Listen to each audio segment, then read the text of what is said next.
Estación 4 en Canal 4.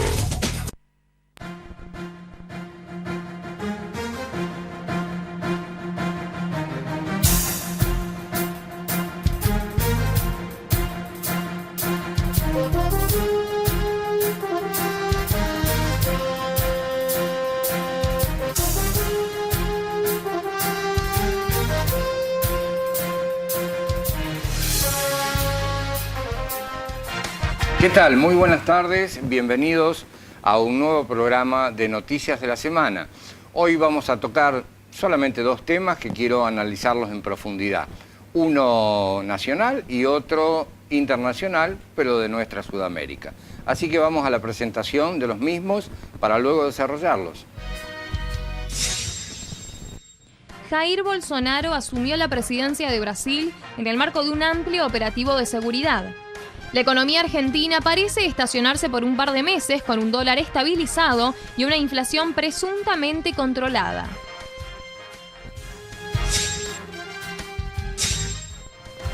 El nuevo presidente de Brasil llega al poder respaldado por un amplio sector de la sociedad que quiere un cambio contra el populismo de los anteriores gobiernos. Bueno, la última frase de la presentación que es escrita por mí, no tiene que ver, o sea, no fue con el propósito de justificar la ascensión de Bolsonaro como presidente al decir respaldado por la mayoría del pueblo, pero en realidad ganó las elecciones y es el legítimo presidente de Brasil, nos guste o no nos guste. Lógicamente, si tenemos tendencias de derecha, nos va a gustar más. Si tenemos tendencia de izquierda, no nos va a gustar para nada.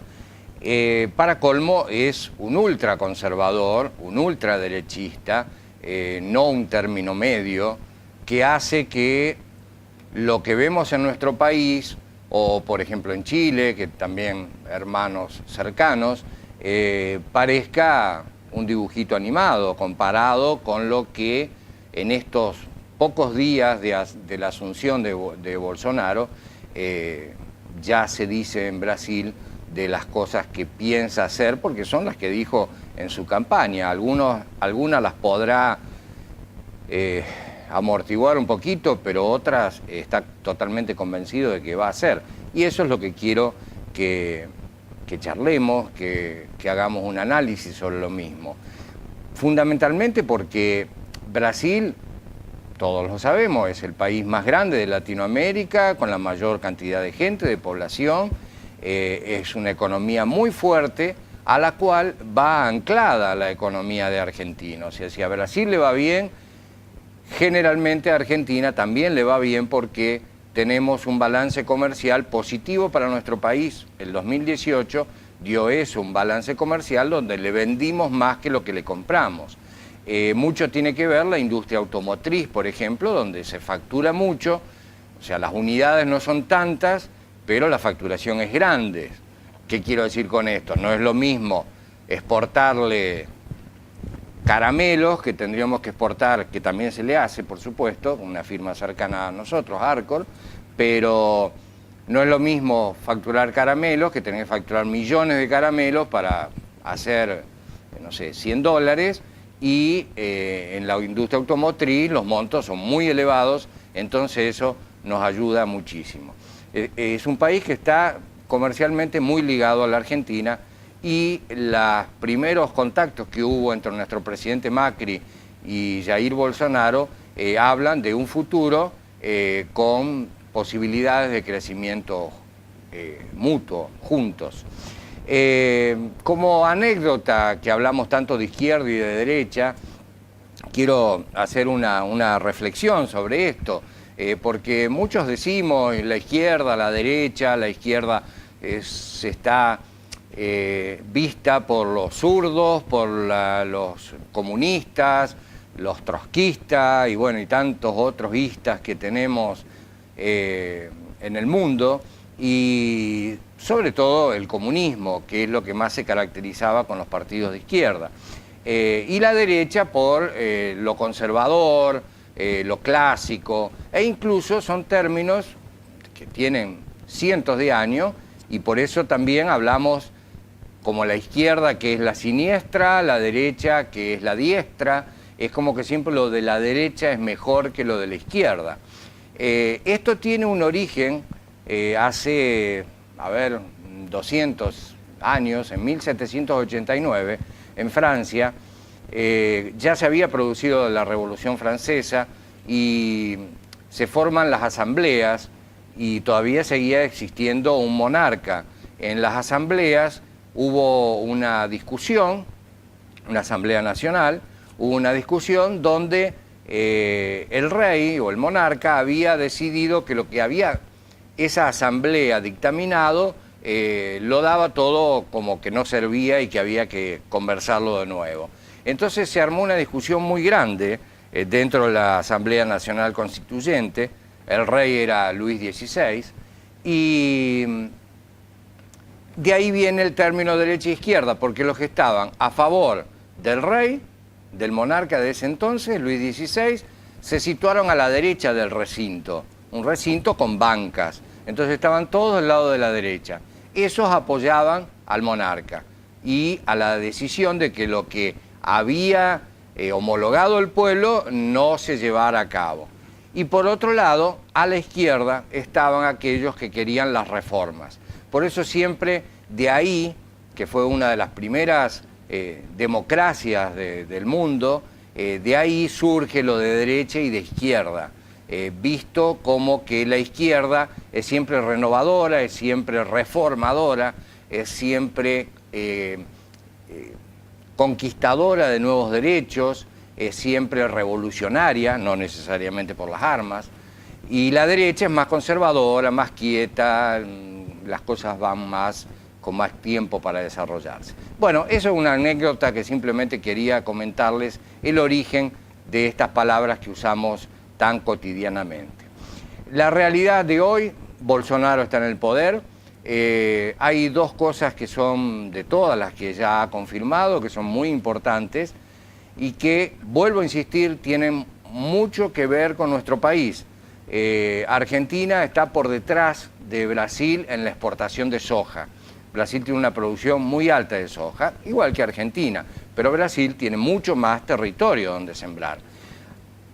Había mucho de ese territorio, un 15% del territorio del país de Brasil, de la Unión Federativa de Brasil, que está en manos de los indios, o sea, de los aborígenes que vivían originariamente en esos lugares y que por un decreto constitucional se le da un área de protección que son muy amplias, esas áreas, las hectáreas, los kilómetros cuadrados que tienen son muy, muy grandes y son etnias que no son tan populosas. Bueno, esta medida que ha tomado ha nombrado una nueva ministra de Agricultura que, paradójicamente, apoyaba en el Senado a todos los movimientos de terratenientes. Brasil, mucho más que en Argentina, hay muchos latifundios, o sea, muchos territorios sembrados o con ganadería de vastísimas hectáreas. No son lugares chicos donde tenés, como en nuestra zona, 100 hectáreas, 200 hectáreas. Acá hablamos de 15.000, de 20.000, de 50.000 hectáreas de un solo propietario. Esa gente se ha volcado muchísimo a la ganadería y a la soja particularmente. Entonces es una competencia muy grande para Argentina. Esta ley que quiere establecer Bolsonaro le quitaría a los nativos zonas para que sean zonas de su propiedad, para que sean deforestadas y a su vez, porque la mayoría están en la selva, y sean sembradas fundamentalmente con soja. Y que le rinda al país, el término que usa Bolsonaro es incorporar a estos nativos a la producción nacional. O sea que esas tierras para él inactivas, no para los nativos, para él inactivas, improductivas quiero decir, se pongan en producción. Esto se va de la mano con muchas otras medidas que tienen tendencias que acá ya las hemos vivido, ¿no? El tema, por ejemplo, de las privatizaciones. Tienen idea de privatizar todos los servicios de trenes, los ramales. Acordémonos de la época de Menem, donde se privatizó, mal privatizado, en su entonces, para nosotros, tristemente, se privatizaron los trenes, quiere privatizar los aeropuertos y los puertos fluviales, o sea, los puertos donde se exporta e importa la mercadería. Quiere tener un control mucho más férreo, achicar el Estado, y ahí hay un punto que tiene que ver con su condición de ultraderechista. Acá, en nuestro gobierno, quiero hacer las comparaciones como para que veamos la diferencia. Nuestro gobierno ha tomado decisión de cesantear a muchos empleados públicos. En la mayoría, no quiero que piensen con esto que lo quiero decir por simpatizar con el gobierno actual, que no es mi intención. Pero muchos de ellos, y todo el mundo lo sabía, era vox populi, de que si algún día se les pedía a todos que llegaran a su puesto de trabajo, no había dónde sentarlos o un escritorio donde trabajar porque había más empleados que lugares de trabajo. Bueno, la mayoría de esos, que no viene solamente de la época del kirchnerismo, ahí se aumentó muchísimo, pero ya viene de épocas anteriores. Entonces, el gobierno ha tratado de achicar los gastos del Estado, el famoso déficit que tenemos, y ha cesanteado a mucha gente que no cumplía ninguna función.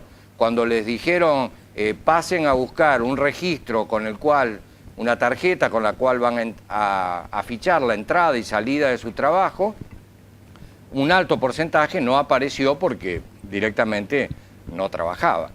Bueno, Bolsonaro lo quiere hacer mucho más radical a esto, independientemente de que quitar gente que está puesta en el gobierno y que no da sus frutos, no trabaja, aparte de eso quiere hacer una racia contra los del PPP, de los del Partido Popular, que es el partido de Lula da Silva, que lógicamente están en sus puestos de poder dentro del gobierno anterior. Entonces él considera, Bolsonaro considera de que no puede llevar adelante un gobierno teniendo gente infiltrada, opuesta al sentir, de acuerdo de sus palabras, al sentir del pueblo brasilero de hoy, que quiere otras medidas. Entonces habla como de rescindir de toda esa gente que tiene un claro manifiesto con la política anterior, con la política más populista del Partido de los Trabajadores, del PPT. Esa es una de las medidas que es cuestionada, la otra que tiene que ver con la agricultura, más cuestionada todavía aún, con un montón de asociaciones de derechos humanos que defienden a los indígenas. Vuelvo a insistir, él habla de integrarlos en la producción, no de quitarle las tierras, pero bueno, vamos a ver en qué resulta todo esto, cómo se lleva a cabo y si realmente es así. Otro de los temas tiene que ver justamente con su concepto de ultraderecha y que es darle mayor seguridad a la gente, y para eso hasta se habla de sacar el ejército a la calle, o sea, para patrullar, esas fueron las palabras, para patrullar las calles de los barrios de las ciudades más convulsionados, sacar el ejército a patrullar. A la policía, y esto tiene que ver también con algo que pasó en nuestro país, con el caso Chocobar, recuerden ese caso del policía que disparó a un ladrón que atacó a un turista en la zona de La Boca y que lo mató. Bueno, ese caso Chocobar que sentó un precedente, en Brasil está elevado a la enésima potencia porque fue tajante Bolsonaro. Dijo, la policía necesita poder disparar para defenderse y defender a los ciudadanos. Y necesitamos una reglamentación jurídica que los contenga cuando ocurre alguno de estos casos y no terminen investigados los policías y no los delincuentes. Otro signo de interrogación, lo mismo que lo del tema de las tierras y de los indígenas. Esa libertad será llevada como debe ser, a un extremo de cordura y se disparará cuando realmente la situación lo amerite, o será una habilitación al gatillo fácil, al que está robando un pedazo de pan le van a pegar un tiro. Por lo pronto, el planteo que hace es muy duro, muy rígido.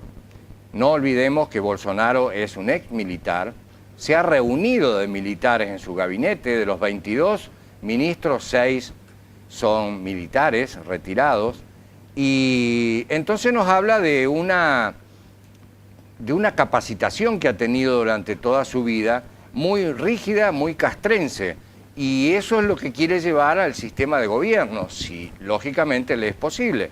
Tampoco ganó con un 80% de votos como para quedarse tranquilo de que el pueblo lo va a apoyar en todos. Lo ha votado la mayoría de la clase blanca y de alto poder adquisitivo, medio o alto poder adquisitivo.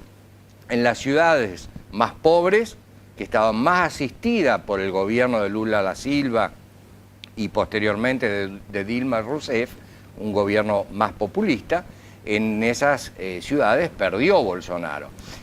O sea que hay, como tenemos nosotros nuestra grieta, la tiene Brasil también. Hay una diferencia de conceptos con respecto a la política muy grande entre aquellos que tienen un poder adquisitivo porque tienen una fábrica, tienen comercios, tienen empresas, contra aquellos que viven de la asistencia pública o de trabajos de menor importancia. No todos son asistencia del Estado. Pero su política está muy sesgada, muy marcada, muy rígida, e incluso hay cosas que han surgido ahora que hasta son cómicas. O sea, por ejemplo, la ministra de Educación, de Cultura y de la Familia no tuvo mejor idea que decir, a partir de ahora, y lo dijo en un acto, no es algo que lo inventó alguien, lo dijo en un acto, luego de asumir, a partir de ahora los niños son azules y las niñas son rosas. O sea, van vestidas de azul los varones y las niñas vestidas de rosa. O sea, si algo se había ganado en un país como Brasil en favor de los derechos humanos, de la diferenciación, del cuidado de los niños y de elegir su propia identidad y demás, con esto van muertos los brasileros, ¿no?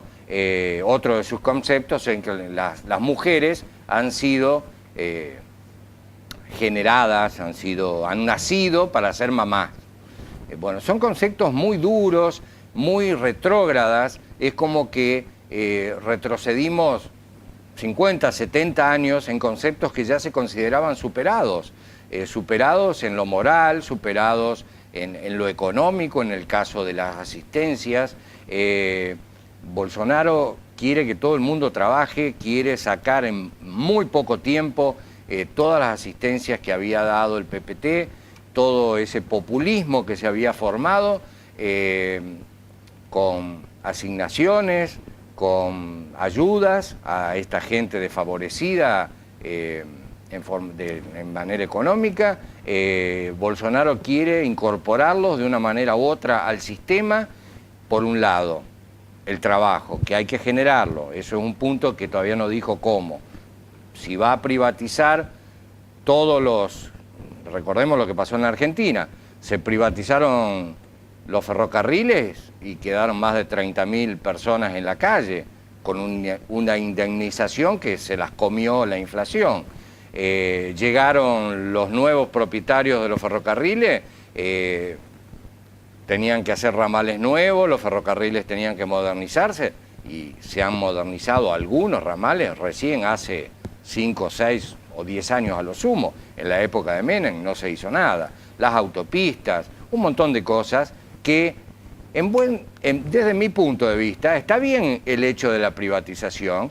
La privatización tendría que ser compartida con el gobierno, con un designado estatal, para que no se vaya a la vagancia que se supo tener acá durante muchos años en las empresas públicas, ni tampoco que sea exclusivamente privada y el gobierno no tenga la posibilidad de tener un control sobre ellas. Tendría que haber un 51% nacional, un 49% privado, y así funcionar. Eso, desde mi punto de vista, sería lo ideal. Entonces habría un control mutuo entre las empresas privadas y las empresas públicas. No sé cómo lo van a poner en marcha en Brasil, pero siempre pensé de que eso sería lo ideal de una empresa que funcione y que el gobierno, dentro de este tipo de empresa, no estoy hablando de la empresa privada, ¿no? Estoy hablando comunicaciones como son los ferrocarriles, puertos, aeropuertos. El Estado no puede desligarse de una responsabilidad en esos puntos tan importantes que tienen que ver con la economía, con el movimiento de la gente, la libertad de transitar por un país. No puede depender únicamente de una empresa privada. Bueno, fundamentalmente es esto. Ya está Bolsonaro en el poder, ya ha manifestado y ha determinado cuáles son sus márgenes de negociación, asegura que con la Argentina quiere tener una mejor relación y seguir por un camino que nos conduzca a buenos negocios para ambos, lo que sería bueno para nuestro país. Si crece Brasil, como ocurrió apenas entró Bolsonaro, apenas juró en la bolsa de valores donde se cotizan las empresas brasileras en el exterior, las empresas brasileras subieron todas y subieron un 6, un 7, un 8%, que en una bolsa de valores es una barbaridad. O sea, se valoró más la empresa, convencida de que en este gobierno, los inversores convencidos de que en este gobierno, en este nuevo gobierno, iban a tener mejor participación, por lo tanto mejores dividendos. Dentro de la Bolsa de Brasil también creció sus propias empresas. Vamos a ver, recién empieza, están aquellos que lo censuran por todos estos dichos, por ser demasiado ultraderechista, viniendo un país de un gobierno populista como era el de Lula da Silva y el de Dilma Rousseff. Entonces, no el de temer que fue una transición entre Dilma y Bolsonaro y que era un poquito más de derecha. Entonces, veremos cómo reacciona el pueblo, cómo reaccionan los políticos que están en la oposición y cómo reacciona a su vez también Bolsonaro en sus intereses, en sus ideas de hacer cosas que son muy, muy marcadas, muy duras, y que seguramente las cámaras de diputados, la Cámara de Senadores de Brasil tienen la oportunidad de otra opción y de ponerle los parámetros necesarios como para que siga siendo un país democrático y no un país dictatorial, porque teniendo a alguien en el poder tan afín a las Fuerzas Armadas, es como haber llegado las mismas Fuerzas Armadas al poder a través de la democracia. Entonces vamos a seguir esto muy de cerca, seguramente vamos a ir notando cosas que a lo mejor dijo y nunca las va a lograr hacer, y cosas que se las guardó, que no las dijo y que las va a poner en marcha. Vamos al segundo tema de hoy con un breve corte y vamos a desarrollar el tema nacional. Como ocurre generalmente en los meses de enero y febrero de cada año, las decisiones económicas se postergan hasta el comienzo del segundo trimestre. Bueno, este es un tema que no voy a sorprender a nadie con lo que voy a decir. Siempre quienes hablamos de economía, que nos gusta, de política, sabemos que enero y febrero son 2 meses que como que no existieran en el calendario político y económico. ¿Por qué? Porque normalmente no ocurre nada trascendental, nada tan importante. Y si va a ser para bien, mucho mejor. Ojalá que no pase nada malo. Cerramos un 2018 con algunos pequeños índices que dan la esperanza de un 2019 no mejor, pero sí más estable. No que va a ir mejor económicamente, pero por lo menos no va a haber la desestabilización que hubo en el 2018. El dólar está más estabilizado, incluso hoy cerró en baja, o sea, un poquito más barato. El dólar siempre maneja la economía de nuestro país, por más que nuestro sistema monetario sea el peso, el dólar es el que maneja, desgraciadamente, la economía de nuestro país. Bueno, el dólar está estable, las tasas de interés, a pesar de que son una barbaridad, se han estancado e incluso bajado un poco, las tasas de interés bancarias. El país, al entrarle el dinero del Fondo Monetario Internacional, está más tranquilo en afrontar durante estos meses los compromisos que tiene, vencimientos de LEVAX, vencimientos de préstamos que había tomado, pago de intereses, y poder pagar los sueldos, que es lo que le decía en el segmento anterior, ese terrible siempre déficit fiscal, que es, lo aclaro por enésima vez, el déficit fiscal es cuando en tu casa entran 10 pesos y gastás 12. Bueno, en algún momento vas a poder pedir plata prestada, te la van a prestar, vas a tener que pagar los intereses, podés devolver un poquito o algo, pero si ganás 10 y seguís gastando 12, es imposible seguir adelante. El gobierno junta 10 y gasta 12 hace añares. Toda la vida se habló del famoso déficit fiscal. En una época, hace muchos años atrás, se recurría a lo que era en aquel entonces la caja de jubilaciones. ¿Por qué? Porque ahí estaba, lo que es hoy el ANSES, dinero fresco, dinero de los aportes que algún día van a tener que cobrar los que se van jubilando. Pero siempre hay un fondo muy grande. El kirchnerismo sacó fondos del ANSES, créditos del ANSES, o sea, el ANSES en su monedero, en su caja fuerte, tiene papelitos firmados por todos los gobiernos, inclusive. Cuando el gobierno necesita plata, ¿a dónde va? Al ANSES, porque ahí está la plata de los aportes de los